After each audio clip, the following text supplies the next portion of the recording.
Welcome, welcome, welcome, everyone, to Make It Make Sense. I'm your host, Monique Pressley. Thank you so much for joining, where we try to do exactly what the title says, make it make sense. We take the things that are complicated, convoluted, maybe you need some clarity,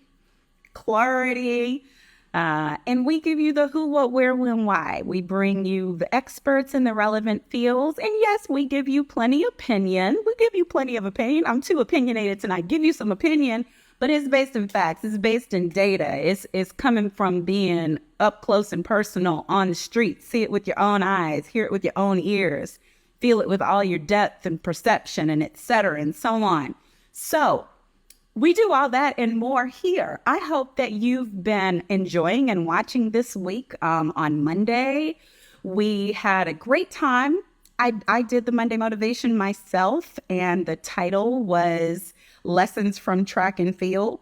The subtitle was Don't Tap Out.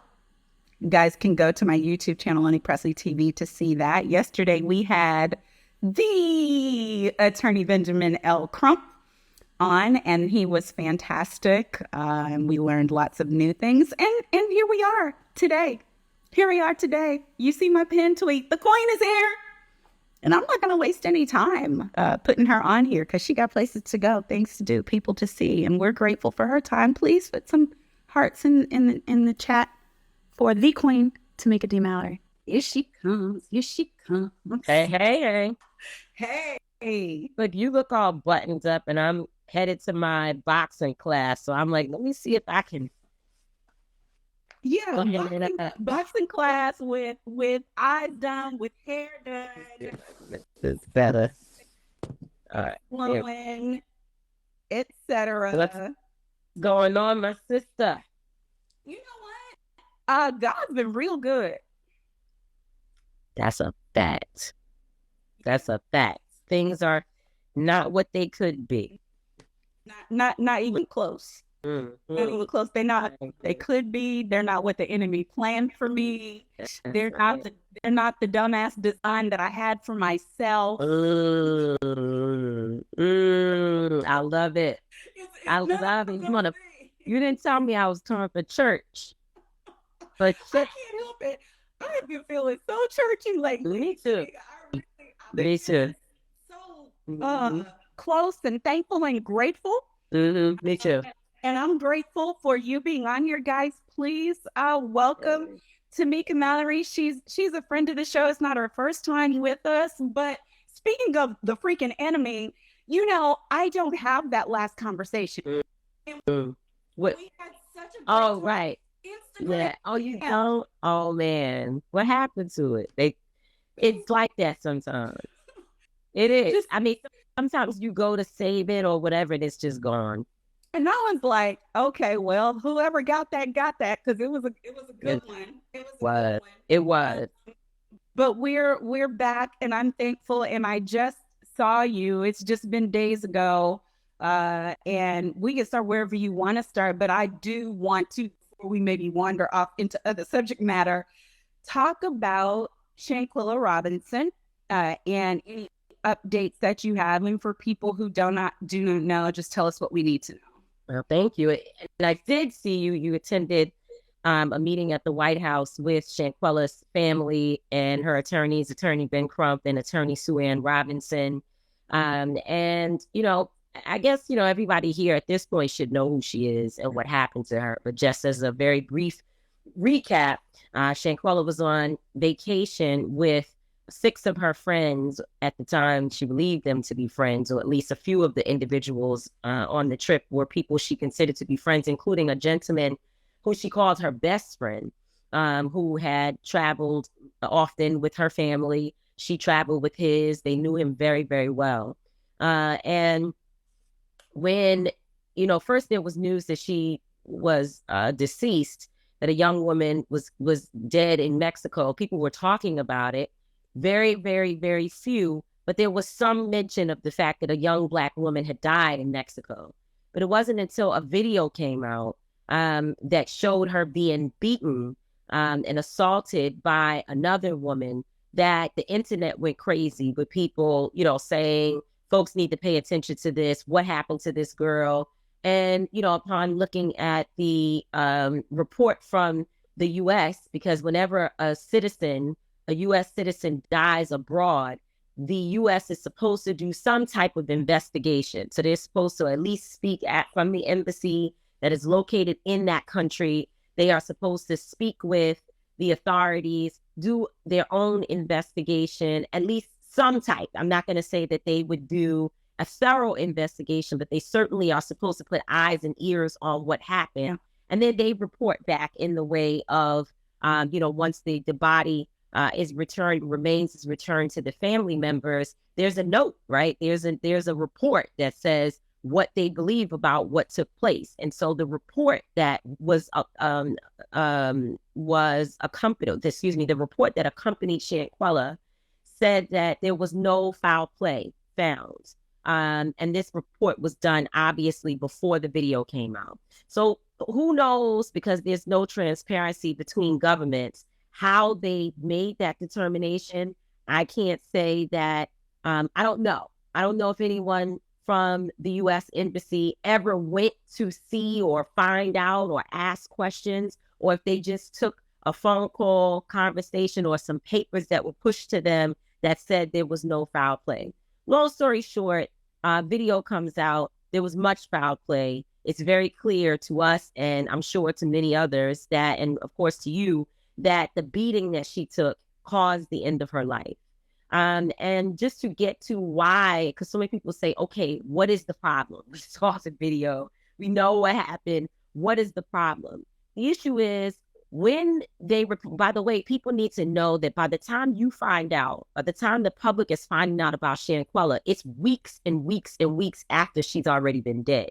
So this is not happened today. She gets killed today, tomorrow, people know about it, video comes out third day, all of this in a week. We're talking about several weeks of this playing out, which means that the report that was put out saying no foul play now delays the process of any real investigation, because at this point they say, oh, well, whatever happened to her, no big deal. They send her body back to the U.S. and that's it. So throughout all of this, she's embalmed. Some of the abrasions and scars and different things have more than likely, healed, gone away. The body does a lot of things. It doesn't just stop.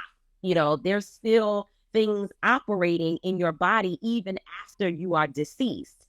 And so she did all of the visible things that were there. Yeah, there was, she had blunt force trauma and all of that, but she was embalmed. That's the most important thing. So by the time the U.S. gets her body, it's been a while.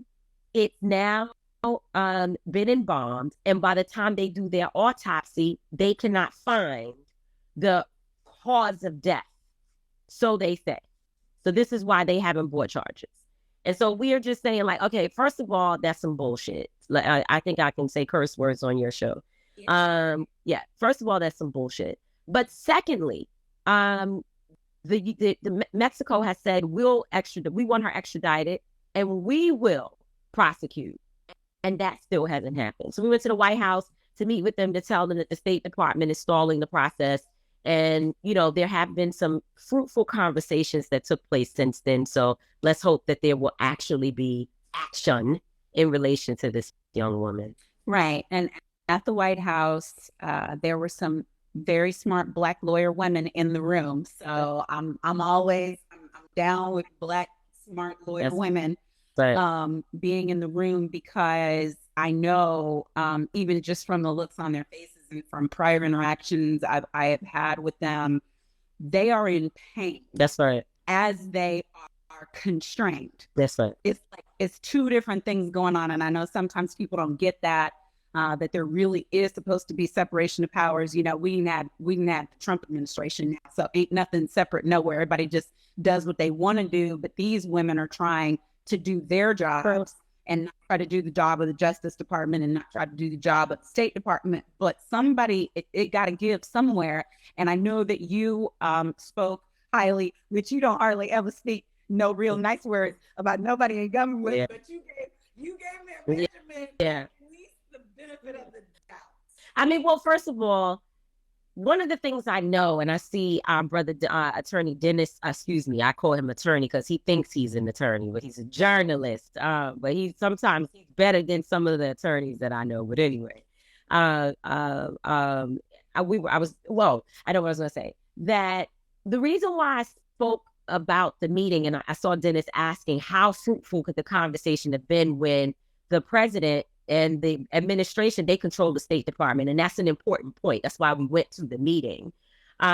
First of all, what I do know is that people think that that elected officials and people in high positions, that they're getting all of their information from some secret back channel, when sometimes they are getting their information from the same sources we are. They're reading it online. They may get a little bit from internal sources, a little bit outside. By the way, the Justice Department does not have to turn over all of its investigative materials and information to anyone outside of the Justice Department, which, it's something we want, right? We want it to be that way, but it's difficult because then when you want there to be transparency, there are roadblocks. So it's like, on one side, you don't want a Trump administration having access to the Department of Justice findings and able to tamper with witnesses and so on and so forth.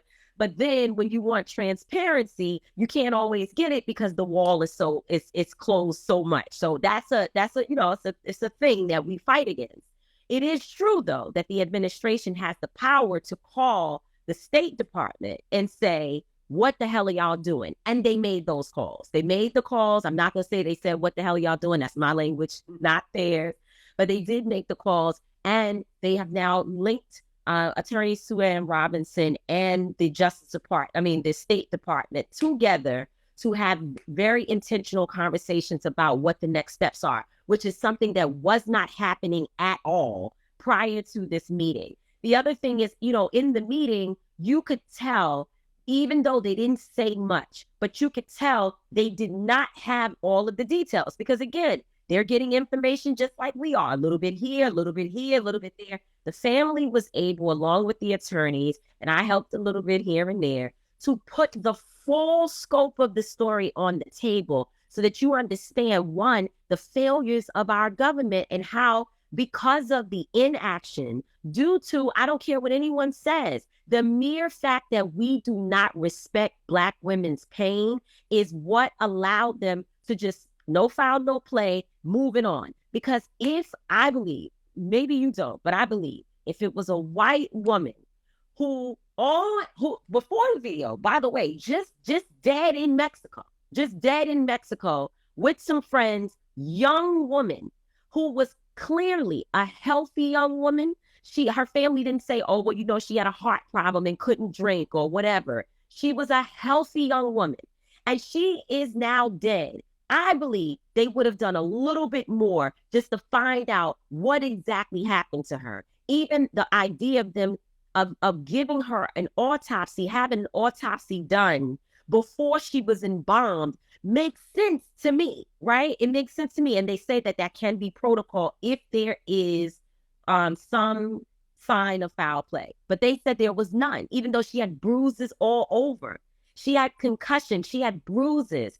So to me, it's mind-boggling how they allowed this to happen. And I think the family was able to explain all the steps, the places and spaces where if people had taken Shanquella Robinson and her situation to heart and taken it seriously, we would not be in the situation that we're in today. So, unfortunately, the only thing we can do in these, of course, we want justice for Shanquella, but we also have to use every single example as an opportunity to teach, right? To challenge the system and to hopefully have it where going forward, we will not experience the same things over and over and over again that we keep having to fight. Like, it's just simple. It should be a protocol that the U.S. does a little bit more work than listening to another government tell you that nothing happened to somebody in their country. Right.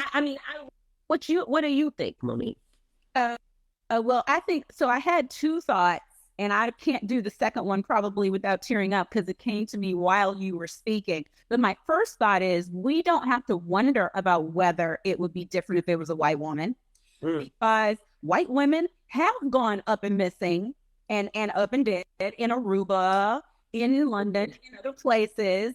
And the manner in which the system works on their behalf is night and day different than what we are having happen here. And I don't want anybody to mistake me. I'm not saying that I wish it had worked that way for the white woman in her family. Absolutely. It should. I am saying when an American citizen dies abroad, if our Constitution is worth anything, if these treaties we have with these governments that they owe us billions of dollars. And especially when it's ally nations, they jump when we say jump, and they ask us how high. So the whole notion that there is such a breakdown in communications with an ally whom is indebted to us, as you said previously, and I will echo, that's some bullshit. Now the second part, though, that I think is profitable in the meeting, because people were saying, well, what could have happened in the meeting? I just want to point out, because I think it matters. And as you say, even if not right now in this case, it matters in terms of what people are able to do. I pointed out that there were Black women attorneys in that room. But what I want to also point out is that we were in a room in a meeting with the upper echelons of our government. Like the people who were in that room, some of them reported to Mayor Benjamin, but Mayor Benjamin reports to the President of the United States. Right. And every single person in that room was Black. And they were in charge. Like it was Black folks on our side of the table. It was Black folks on the other side of the table. And they didn't just set it up that way because the Black folks were coming to talk to the administration. They're the ones in power. They are they are the ones with the authority in those positions. And so I do believe that matters. Yeah.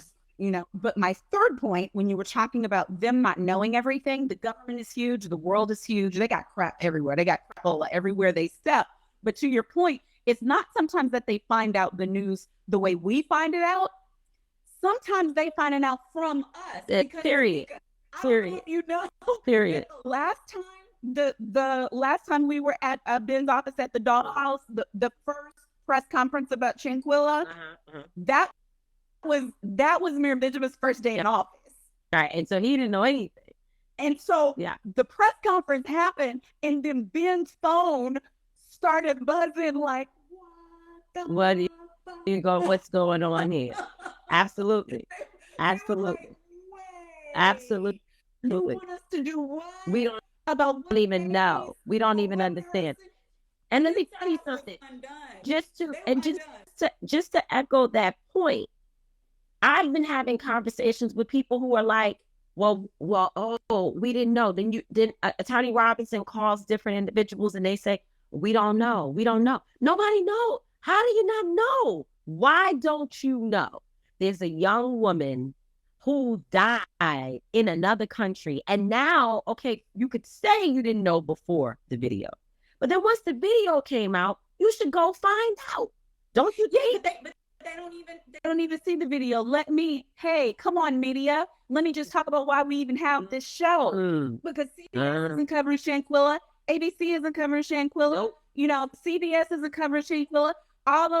They got air and opportunity cable news round the clock, 24 hours of coverage, and they're covering the same crap 4 times, sometimes in 1 hour. But they don't have a 60-second, a 3-minute spot for this dead Black girl. They don't have that. And so we drive those media dollars. Absolutely. We do. They click for attention. So I know that they're doing the wrong thing, but sometimes we govern the right thing. But I just say all that to say, hey sis, hey, that's what I put as my topic at the top, because Black women have in this country as a demographic the most businesses. We have the most education. We have the most upward trajectory opportunities in career. Believe it or not, y'all, we got the dollars too. Right. We're securing bags. So I just believe maybe there's more we can do together, you know, with organizations like Black Women United, working with Until Freedom, working with whomever and all the legacy organizations and the Greek organizations to put some oomph behind cases like this. Because it's not just Shanquilla getting killed in Mexico and nobody cares. Think about the fight we had when girls were being trafficked by law enforcement. Facts. Being prostituted right here in DC where I am. And it's still happening. So let's just be clear. I mean, you went and talked about trafficking. It's like, man, it's, there are things in my life that really stress me. Like, look, I sit down and I'm like, damn, I didn't do anything for so-and-so. I didn't do anything to help this person. I didn't get back to, whoever. These people have been emailing me. And two issues that nag at my heart are incarcerated individuals who are reaching out to me in ways that it's so many of them that I can't even handle the volume of people who have real cases. I've got 95-year-old grandmothers contacting me because their loved one is lost in the system. They haven't talked to them. They were sick. They died from lack of treatment. The jails, they send pictures and videos. Women on visits trying to tell you about their husband came out bruised, beaten, saying that the guards did it, but they can't tell the truth because they don't want retaliation. It is horrific. And meanwhile, the women who are in prison are suffering sexual assault and all of the same issues, and we don't even hear about it. So that's one thing that I want to do more. And I know we have allies and others who are doing it, but I get the calls and I try to be responsive. We did a lot of work in Parchment Prison, which has now, because of us going to Mississippi and working with the local folks there, we have been able to make some substantial changes in the Parchment Prison, which there's still so much more to do. We did that work along with Rock Nation and Team Rock, which is Jay-Z's company and organization. But the other issue is sex trafficking. There are so many women and people and children and men who are being trafficked. People who are caught in that system, because it is a system, Monique. It is a system. It's well funded. There are government officials involved from all countries. It is some real serious shit. And I don't have the capacity, unfortunately. And I have to say, our sister Tony Rivera, who does incredible work in that area. It's one of those things that I'm in my bed, I'm resting, and I pop my eyes open like, oh my God, I forgot. I need to, connect people. It's a very serious issue. Very serious issue. Well, and since we're talking about spirit, we're talking about spirit throughout, but at Ben's new national office, so it's crazy. That's why I said I feel like I'm real close. I'm just having God moments, because I go in there some days just to make sure that the mail isn't overrun, and it's all prison population for the most part. And it's people writing about their particular cases. And I know that there's no capacity. It's not a question of these are all frivolous. Right. Every inmate thinks they innocent. It's not that. And coming out of a career as a defense attorney, sometimes I'm just sitting and I'm laying my hands on those envelopes and the handwriting, because I don't know, maybe this one prayer, because there's nothing else I can do. There's nothing else this office can do. I'm like, as I open this mail and figure out which freaking pile I'm putting it in, I'm gonna at least pray and push whatever I got with some Jesus juice in that direction. And then who knows, which case is what Ben was just talking about with John Thompson yesterday. 1,000 bed bugs, 1,000 bites on his body. He dies of lice infestation while he is in the care of the government. But and he had a mental health issue that had not been being addressed. And I was told, because again, people call me and they're banging me up with information and telling me, you have to listen to this. And I got a call from a young sister who's my mentee in Atlanta named Mary Pat Hector, who I know, as well. And she was breaking down the stats between her, Queen Yanasaha, who lives there in Atlanta, who was also engaged in this, in the Thompson case, was just talking about how much more likely you are to die in prison if you have a mental health issue.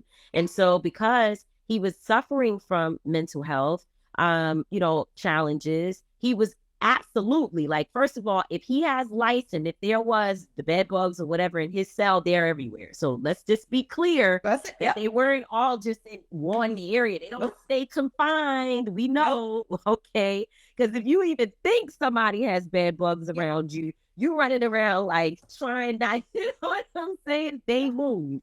But because he had mental health, he was left there. And now everyone around him also needs to have the proper treatment and attention. And who knows whether that has even happened? Because, oftentimes we put light on these cases. It's one case. Like you said, capacity is an issue. It's nothing we can do about all the problems, but there's systematic change that needs to happen, that unless people are willing to drive it, and we all are driving in this car, going in the same direction, our folks fall at the wayside.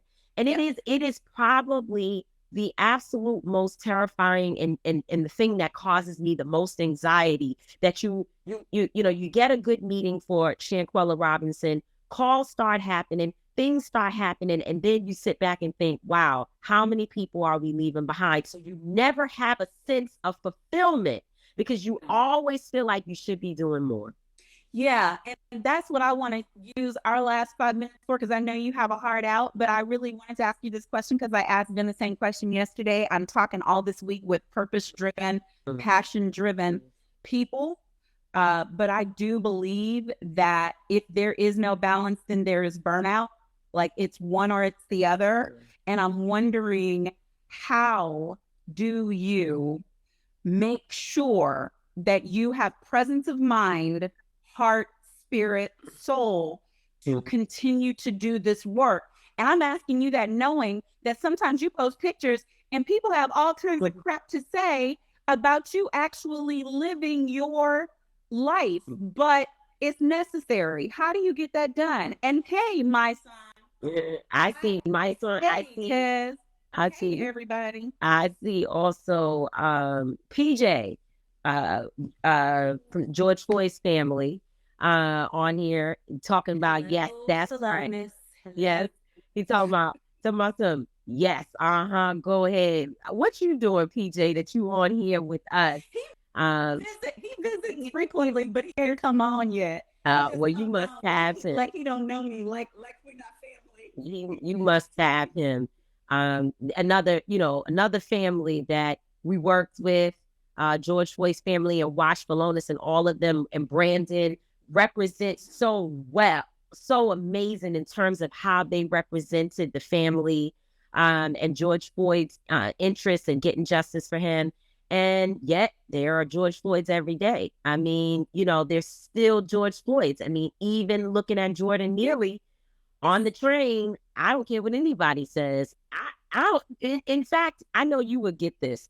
I said, if I was a white man and I was on the train and something like that was happening, where a person clearly, because they've not said that Mr. Neely was violent. That has never, no one has said that they saw it, that he had something, a knife, a gun, that he hit anybody, that he touched anybody, right? So we haven't seen that. So if I'm a white man and I see somebody that's acting, I'm like, you got to get somebody else to do it.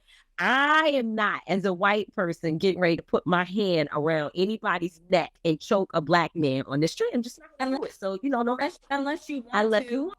And like you've been thinking about it, come in here and as the person who for 11 years defended a municipality and a police department, let me tell you, at minute 3, minute 4, minute 5, minute 12, minute 17, he knew exactly what the hell he was doing. And there are so many other ways that he was trained to restrain. There are so many other ways that he could have enlisted other people. I do not believe that there was belligerence until the last breath.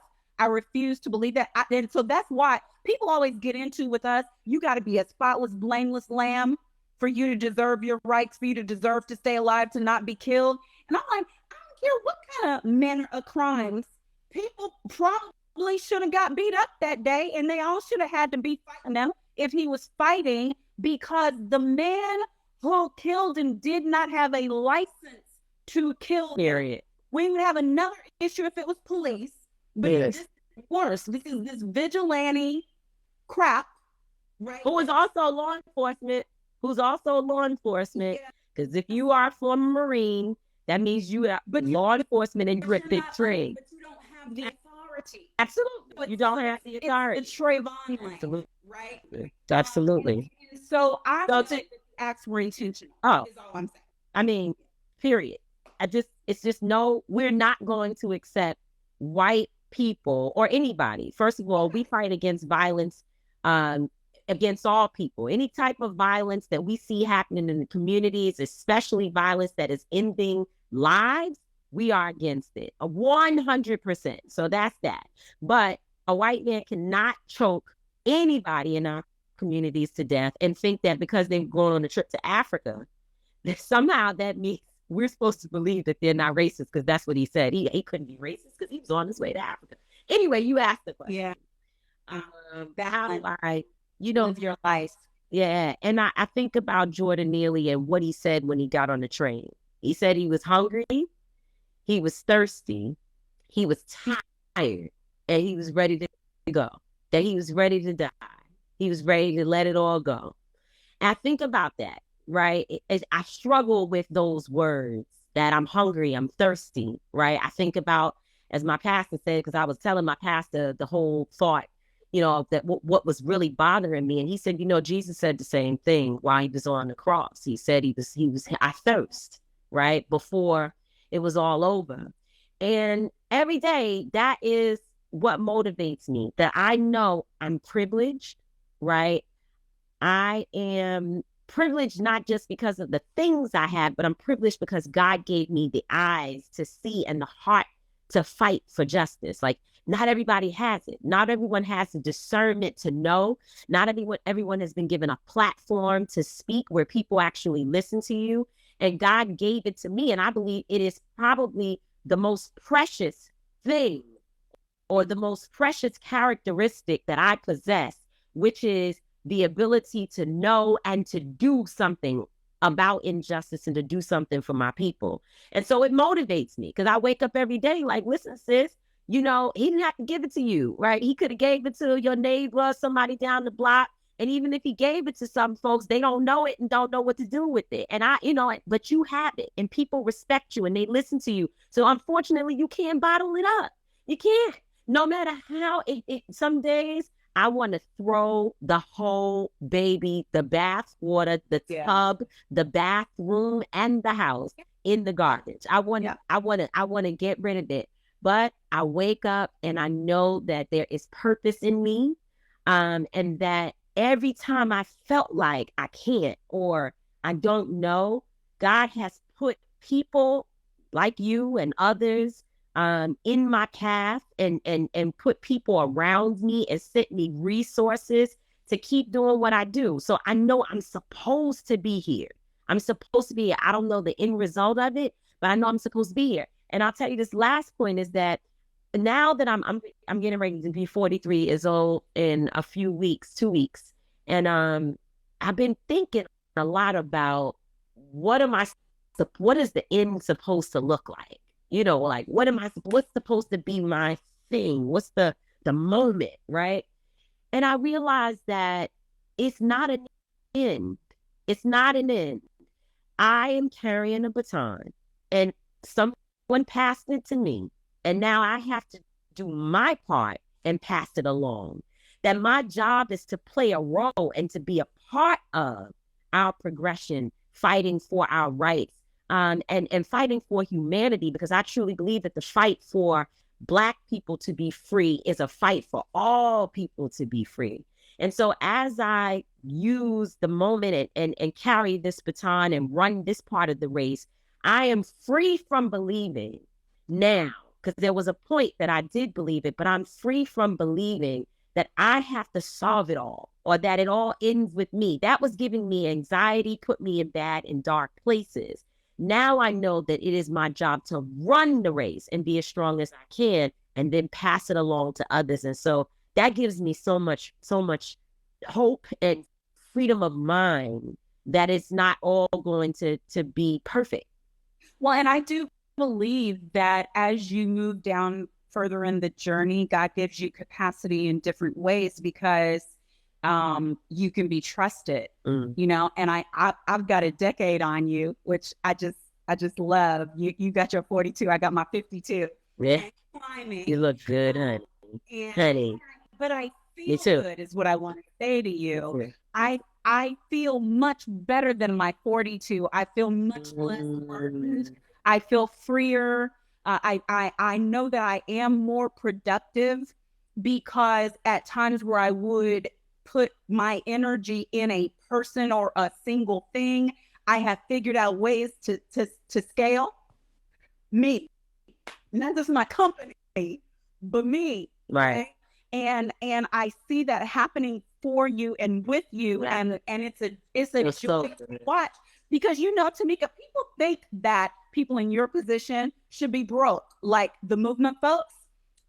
They think that you're not supposed to be enterprising and handle your business and secure your bag and make your coin and all the other things. And so I'm just wondering, in the haste of it, if there's a word you could give to a 20-something-year-old sister who may hear this about maybe the folks who are telling her, stick with your one thing that you do really, really well, or, you know, you don't have to worry about money because money will make itself, or all these things that honey, I heard somewhere to the dreamers, but it you may can have share been, with us. I think it may have been Oprah. I don't know. I was somewhere a long time ago and I heard that a woman has to have 7 sources of income in order to make her successful and to put her where she needs to be in life, right? And I think 7 sources might be a little ambitious, let's just say. You because 7 right now while you say that. At least. I know I have 5, right? And I'm working on 6 in this moment. And I want all the young women who are listening in, and I tell young women all the time that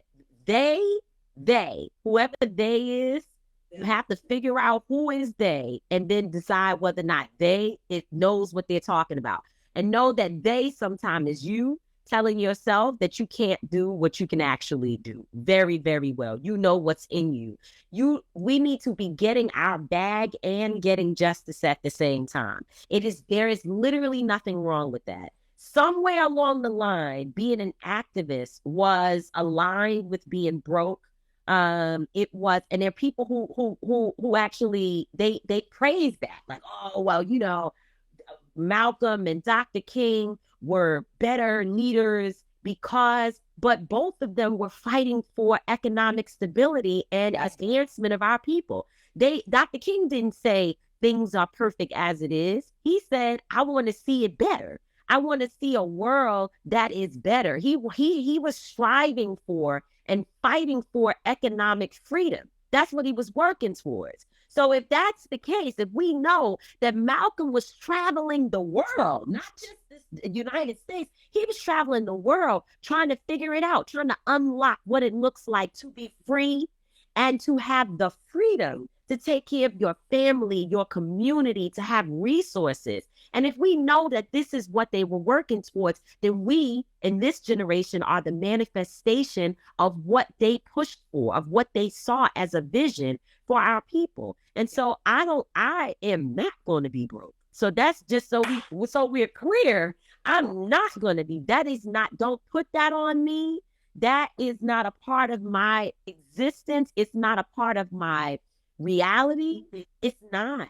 And I saw someone saying that Malcolm went to the Mecca. He sure did. And guess what? When you go and you travel and visit other countries, you learn a whole hell of a lot about economic stability and how to build for a nation. You learn a lot. We went to Africa. We learned so much. We saw the innovation of our people and how we've always been the absolute most resourceful. And everyone has stolen from us. They've taken from us and allowed us to believe that a broken state is the only state that makes you honorable. We reject that. We reject it. And I will show it to you. And that's why I'm getting off with you, because I'm going to my boxing class so I can be sexy. So I can get me a man too. I don't want to just not be broke. I want to be paid.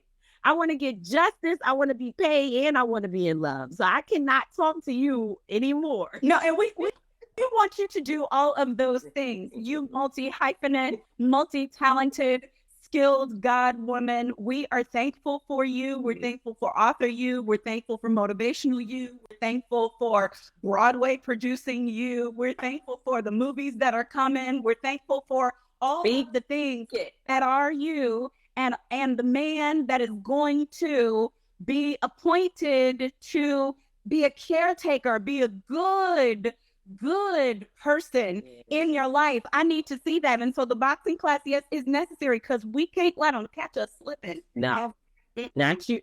And one thing you said is that at 52, you come to new realizations, you feel free, you look it too, honey.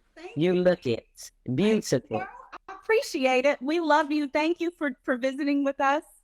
You is welcome here anytime. Thank you, sweetheart. I appreciate you for inviting me. Okay. Love talking to you. See you. All right. Bye. Bye. I hope you all enjoyed this. I know I certainly enjoyed it. I always enjoy my conversations with the queen. She has just wisdom beyond her years, and she figures out a way to balance what it is to have a life. And she's beautiful inside and out. I agree with you about that. I want you guys to stick with me this week, because tomorrow we're going to talk about how important it is to keep your brain safe, while we're keeping our spirit safe, while we're doing the work of our passions. Erica Savage, my girl, will be with us tomorrow, talking about what life looks like after a traumatic brain injury that could have taken you out, but you still survive. What kind of different choices do you make about what you do with your time, what you take into your ear gate, what comes out of your mouth gate, how you spend your seconds, your minutes, your hours of the day? That's what we're talking about tomorrow. If you want to support us, if you'd like to sponsor with us, thank you, U.S. Department of Health and Human Services. Thank you, Ben Crump Law. Thank you, Scott Bolden. Thank you, Black Voters Matter Fund. Thank you, everybody, for being a supporter. But you can email my team, sales@moniquepressley.com, if you would like to do that. You can subscribe to my YouTube channel, Monique Pressley TV. That is where the full shows land. And you can give. Cash App is $Monique Pressley TV, paypal.me/Monique Pressley TV, and you can share. If you learned something here today that resonated with you, please share it. Hashtag make it make sense on whatever your platforms are, because everybody has a platform these days. Girl, boyfriend, you know you have a platform. Use it. Don't get a TikTok all your hours. I'm just saying.